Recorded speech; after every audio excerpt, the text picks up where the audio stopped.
impensable de vouloir appliquer cette loi en l'état et d'avoir la participation et l'appropriation par les bénéficiaires. Donc oui, il va falloir changer la loi. Nous avons bien enregistré vos recommandations et nous allons faire en sorte qu'au niveau du gouvernement, le processus soit le plus diligent possible.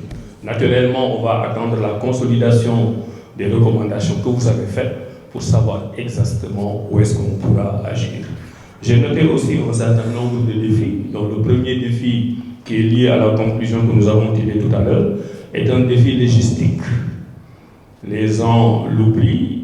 Mon directeur de cabinet qui est juriste ici, que je salue au passage, me le rappelle souvent. Ben, écoutez, le droit, ce n'est pas du français. Ou bien ce n'est pas que du français. Ce n'est pas que du sujet verbe complément. C'est pour ça que vous voyez toujours les juristes chicaner entre eux. Parce qu'on dit Fatou va au marché, quelqu'un va comprendre que Fatou va au marché, l'autre comprend que Fatou revient du marché, l'autre comprend que la dépense quotidienne n'est pas suffisante pour permettre à Fatou d'aller au marché. Ça, c'est le propre des juristes. Maintenant, et ça c'est le cas même quand les lois sont claires.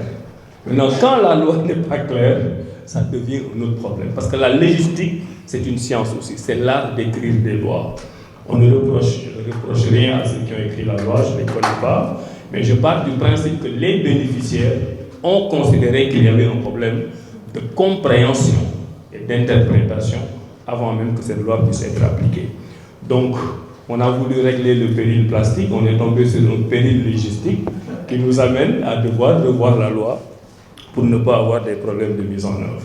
J'ai constaté aussi qu'il y avait le défi du champ d'application à deux niveaux. Il y en a qui ont parlé de l'extension du champ d'application. On a même parlé des serviettes hygiéniques. J'imagine ici qu'on parle des serviettes hygiéniques en plastique. Pour les autres serviettes hygiéniques, moi, ma position, c'est qu'il faut même aller vers la gratuité.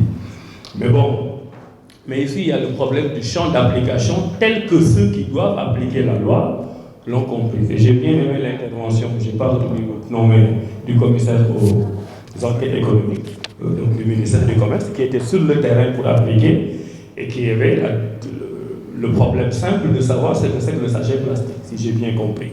Donc si ce problème du champ d'application-là n'est pas clairement établi dans la loi, surtout que l'exception, qu'on peut comprendre, toute loi a une exception, mais si l'exception semble aller en contradiction de l'esprit de la loi, ça pose un certain nombre de problèmes. Donc ce péril lié aussi au champ d'application devrait notamment être relu, même si, en lisant la loi, j'ai vu qu'on a fait un effort sur la définition des notions et des concepts, mais que cet effort-là doit aller encore plus loin. J'ai vu les propositions que vous avez faites par rapport à la gouvernance multisectorielle. Naturellement, n'importe qui peut penser que cette loi pourrait être appliquée par le ministère du Commerce et de l'Industrie, comme cela peut être appliqué par le ministère de l'Environnement. Mais puisque le ministère de l'Environnement et de la Transition écologique est le ministère des ministères, je pense que vous serez d'accord avec ça, parce que nous avons quand même des parts de marché dans chaque ministère. Il n'y a pas un seul ministère qui ne fasse 5 à 10% de l'environnement. Je le disais tout à l'heure, c'est censé être un atelier de clôture, mais finalement, ça va ouvrir d'autres portes et d'autres opportunités. Je me suis rendu compte que hier, en ouvrant, j'étais dans une grande naïveté, parce que mon objectif était de faire appliquer la loi sans changer la loi. Et quand je disais ça, je voyais le sourire narquois de certains participants qui se disaient on va l'attendre, comme on dit en Wolof.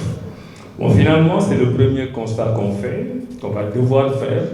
C'est un constat objectif, c'est un fait.